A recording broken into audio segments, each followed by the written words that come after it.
नमस्कार। एक वर्तमान समय में बहुत अच्छा मूवी मार्केट में आया है और जिसका कि जिसको बोलते हैं Chhaava, the real story of Chhatrapati Sambhaji Maharaj. एक सनसनीखेज, रोमहर्षणकारी, अंदर से आत्मा को झंझोड़ देने वाला और दुनिया को सत्यता के साथ रूबरू करने वाला ऐसा एक सब्जेक्ट है, ऐसा एक फिल्म है। हालांकि ये इतिहास रचने वाला मूवी हो सकता है, सभी को देखना चाहिए।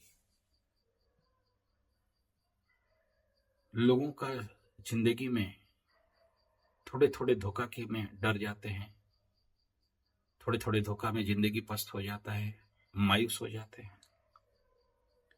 यहाँ इस भारत का अगर आज हम लोग ये टीका लगाए हैं, अगर आज चोटी रखे हैं और आज कुछ भी हमारा संस्कृति बचा हुआ है, तो मैं जितना इतिहास पढ़ा हूं या समझा हूं या जानता हूं, सबसे ज्यादा आखिरी में अगर किसी का हाथ है तो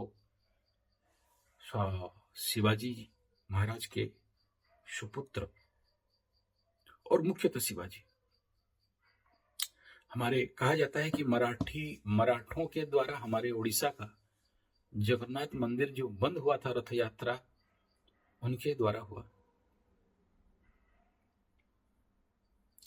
और उनके जिंदगी में जो आराम और सुख भोगना था, उस समय वो युद्ध लड़ रहे थे। सबसे कम उम्र में 12-13 भाषा आत्मस्थ करके उन भाषाओं के माध्यम से समाज को मैसेज देते हैं। एक महान पुस्तक रचना किए, जिस पुस्तक का अर्थ था, जिस पुस्तक का लक्ष्य था कि देश में राजा को कैसा होना है। एक 32-33 साल का लड़का इतना महान रचना कर सकता है और राष्ट्र के बारे में इतना हायर चीज सोच सकता है। और जिस समय उसके ऊपर धर्म परिवर्तन कर दो तुम्हें माफी मिल जाएगा, उसको शायद 40 दिन या उससे ज्यादा तक का ऐसा टर्चर शायद धरती में किसी के साथ नहीं हुआ होगा। हर एक दिन उंगली काटना, उल्टा लटका के घुमाना, उसके ऊपर पेशाब करना, उनके ऊपर गरम लोहा का सलाखों से आंख फोड़ देना।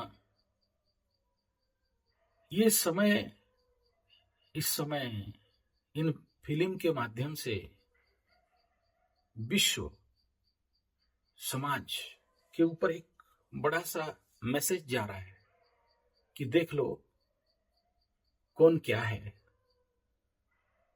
और इनके माध्यम से भारतीय संस्कृति, हिंदू धर्म, सनातन भारतीय राजा, इनका संस्कार, इनके समाज के प्रति जो उस समय त्याग था, बलिदान था, धर्म के प्रति जो बलिदान और त्याग था,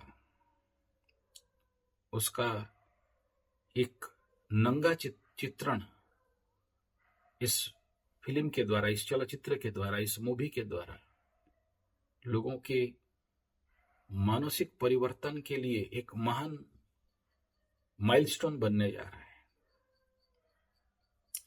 मैं इस वीडियो में, अगर आप लोग जो भी देख रहे हो, मैं आप सबको जरूर अनुरोध करूंगा कि इस फिल्म को जरूर देखें। अंदर कुछ झंझोट जाएगा, अंदर का जो सोया हुआ वो जो आपके अंदर का जो मनुष्य है वो जाग जाएगा। ये मूवी आने वाला समय में ऐसा लोगों के जहन में, ऐसे लोगों के हृदय में ऐसा छाप छोड़ेगा, शायद मुझे लगता है देख के। हो सकता है क्या होगा वो तो आगे समय बताएगा।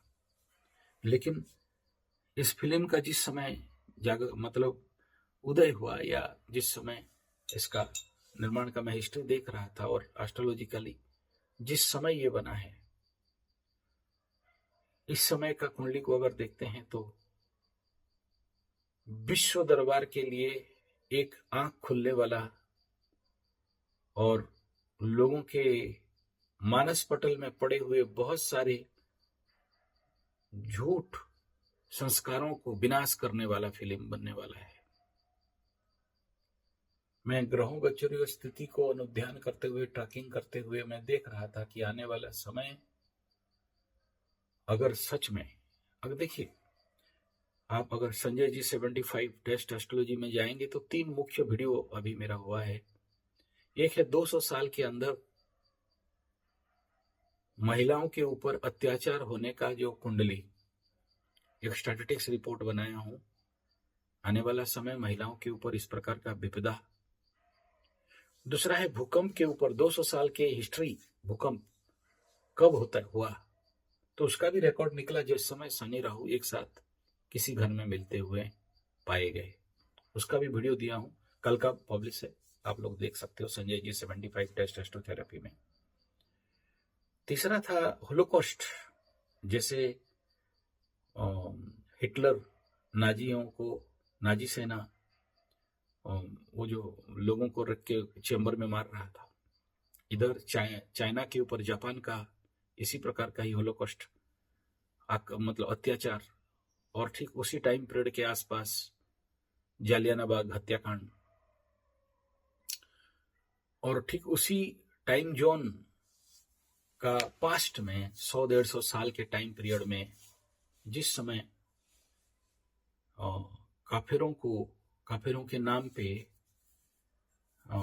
जो हत्याएं किए जा रहे थे, वो ऐसा कौन सा ग्रह गोचरीय गो स्थिति था, एस्ट्रोलॉजिकली मैं उसका एनालिसिस कर रहा था, और उसमें एक यूरेनस नेपच्यून प्लूटो में से एक प्लैनेट जो उस समय मेष राशि में गोचर कर रहा था और शनि राहु का युति था, उसमें मैं डिटेल दिया।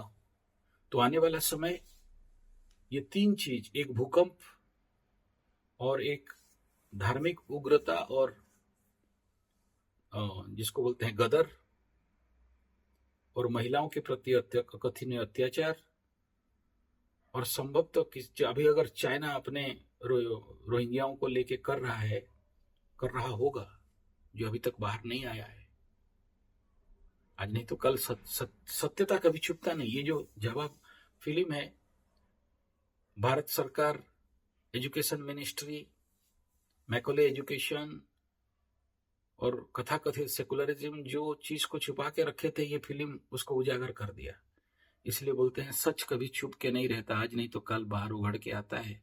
और ये फिल्म के माध्यम से कौन कैसा था औरंगजेब और कैसा था इस देश का उस समय का मुगलई जो राजतंत्र, और उसके बाद औरंगजेब के बाद इस देश में और कोई आगे शासन चला नहीं पाया, कर्म का परिणाम और फल उनके वंशज को मिल गया।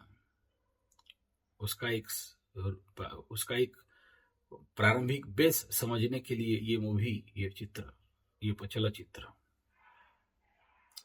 तो आने वाले समय का विपदा के लिए एक प्रिपरेशन, जैसे कहीं पर अभी सोचिए दिल्ली में भूकंप का संभावना है, जैसे अभी तिब्बत में हुआ, तो उसका जो टेक्टोनिक प्लेट और उसका जो लाइन है वो कहीं ना कहीं अगर आप देखेंगे, तो मेरा ये वीडियो बनाने के पीछे क्या रहस्य है भाई, आप प्रिपेयर रहो, क्योंकि बड़े बड़े बिल्डिंग, बड़े बड़े 8 मोहल्ला 9 मोहल्ला का बिल्डिंग पड़े हुए हैं, उसके अंदर अगर कोई फंस जाए तो पहले से अगर प्रिपेयर रहे, संभवतः सुरक्षित रह सकता है, मृत्यु तुल्य पीड़ा से मुक्ति हो सकता है या रक्षा हो सकता है। मतलब अभी ये टाइम जोन है, जो षडग्रह कूट है, शनि राहु का युति है, गुरु का अतिचारी गोचर है, फिर आने वाले समय में केतु मंगल का युति, ये सारे सिग्नल्स बता रहे हैं कि 2025 और 26 का कुछ हद तक बहुत सारे विपदाएं समाज को देखना पड़ सकता है। मैं कुछ अलग बात कहना चाहता हूं जो खुल के नहीं बोल रहा हूं। तो आशा करता हूं समझदार को इशारा काफी है, आप समझ गए होंगे किन विषयों में अभी लोगों को अलॉट, अवेयर एंड प्रिपेयर, 3 शब्द अलॉट, अवेयर एंड प्रिपेयर होना चाहिए। धन्यवाद, नमस्कार।